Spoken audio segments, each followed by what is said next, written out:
Government warning: consumption of alcoholic beverages impairs your ability to drive a car or operate machinery or shoot an effective YouTube video. Oh shit. There's nutritional information as well. Look at this. Average analysis: per 1.5 ounces, 122 calories. Not bad. 0 grams of carbs. Yeah, okay. Well, you low carb people might like that. Carbs don't make you fat, by the way. 0 grams of protein. I don't like that. 0 grams of fat. What's up, people? It's Mike back with Bird's Eye Bourbon. Thank you for joining me today. Did you know there are 3 macronutrients? What's a macronutrient? Well, they're essentially the building blocks of life, right? Fats, protein, carbohydrates. Did you know there's a 4th? Yes, alcohol. When you consume whiskey, beer, or wine, your body converts it to energy. That's right. When you have a couple of drams at the bar or the club, and you feel that surge of energy, that's your liver doing its job. No one cares. Sorry. So when I picked up this bottle, Knob Creek 21, I'm not going to go into the details. I'll try to keep this video under 5 minutes. I was very excited. I was looking forward to getting this. I missed it at the KBF and I was like, I gotta buy it. I think the retail is 250 bucks. I knew it was going to be great. The reviews have been pretty good, right? People are enjoying this. Some are not, okay? Some people I know and respect don't like it, but that's all right. I knew it was going to be good. Then I had my first pour.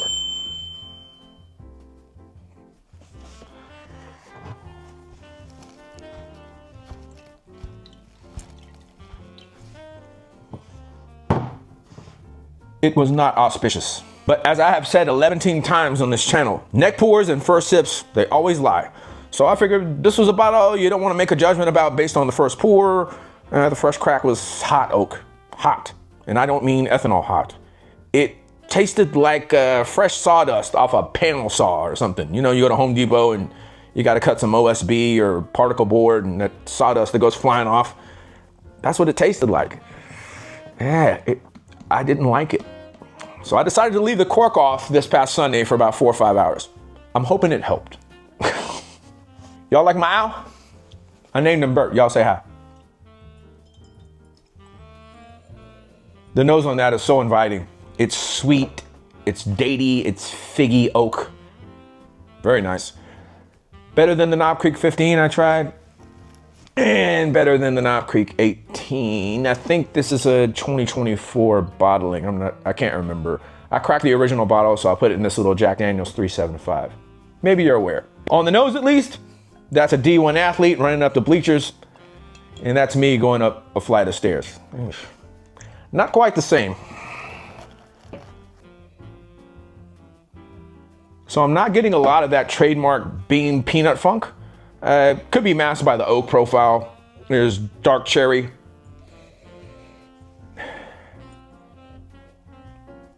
Yeah, dark cherry, dark fruit, maybe mixed with some dusty leather. Almost has like a saddle quality, right? Vanillas, caramels, baking spice, everything nice. Cheers.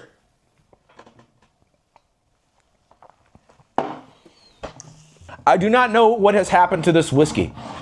Look at the fill level. Okay, I've had about, 4 or 5 pours since Friday when I cracked it. I didn't care for it. The nose was better than the palate. It had the sweetness, but it felt like it was not over oaked, but it felt like the oak was so dominant that the other flavors didn't really have a chance to express. That's changed. And I feel embarrassed. And I'm glad I waited. I'm glad I waited to do this review. Wow. That's way better than I remember. I had some of this on Sunday. I'm shooting this video on Tuesday. What's today? Yeah, Tuesday.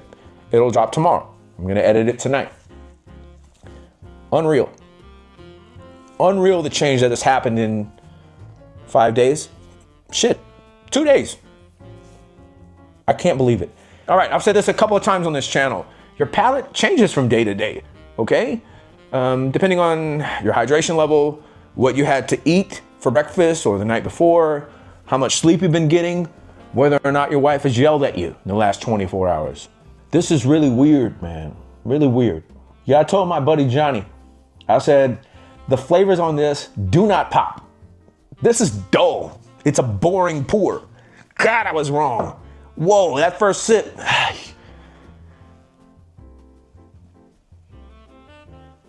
Now, I know I'm known as a stud here and I get it right all the time. but I got it wrong this time. And I'm not afraid to admit it, okay? That's beam vanilla, beam caramel. Just right, just right. There's also like a Liberican coffee in there. Liberican coffee is a bit spicy. Yeah. Oh, and a golden raisin. Ugh. Star anise and clove. They're on the mint palate. Ooh. Now, is it as sophisticated and layered as C&E or the Beacon? No, it's not. It's not. But it's a damn good pour. I'd like to see it around $200. I paid $250, okay? At this price point and age statement, there's a lot of things I expect. And it kind of delivers on most of those things. Delivers on most of those things. I don't know. I've been telling everybody the last 3 days I don't like it. And now I've got to eat my words, and it bothers me. I wanted to say this was a miss. It's not a miss. That's a damn good whiskey. Oh, man. Hey, it is so funny how these things happen, right? You're convinced this isn't for me, and you go back to it. This happened to me with the Screaming Titan from Redwood Empire. Ugh, it's a wheat whiskey. I hated it. Gave it a month. Yeah, I'll take this over 107 any day. I know I'm repeating myself, but I came here today completely prepared to give this a 6 out of 10 on the take. No way, no way. That's good whiskey, man. So if I had to rank the finish on a scale of 1 to 5, it's about a 3, right? It's kind of like right in the middle, but it's only 100 proof, right? It's kind of light. There's just a touch, just a sprinkle of wood varnish on the finish, okay? And between sips, it becomes very evident that it's there. The red spice kind of hangs around for a while. I don't know, man. I would have loved to try this at cask strength, but who knows? When it came out of the barrel, it's probably at 110 proof, 115, because it was aged on the lower tiers of the rick house. So they most likely they didn't have to add a lot of water to get this down to 100 proof. So what do I think? Dude, it's a buy. At retail, it's a buy. Don't pay secondary. No way. I do not believe what has just happened here, right? I came with a preconception. Throw that out the damn window. Insane. Let's compare it to the Knob Creek 18. I'll let y'all go. So again, this is a 2024 bottling. Didn't come with a fancy box like the 2022, which was the first release.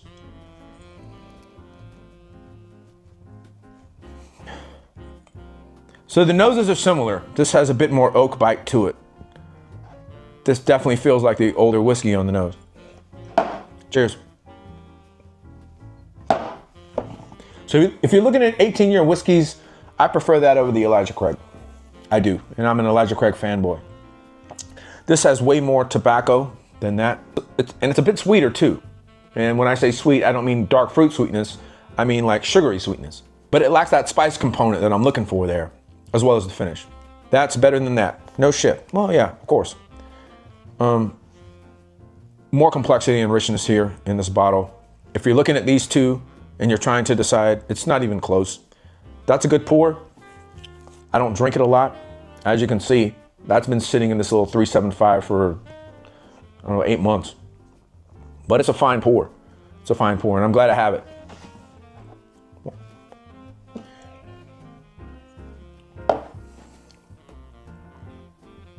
Brighter, honey smacks, approachable oak.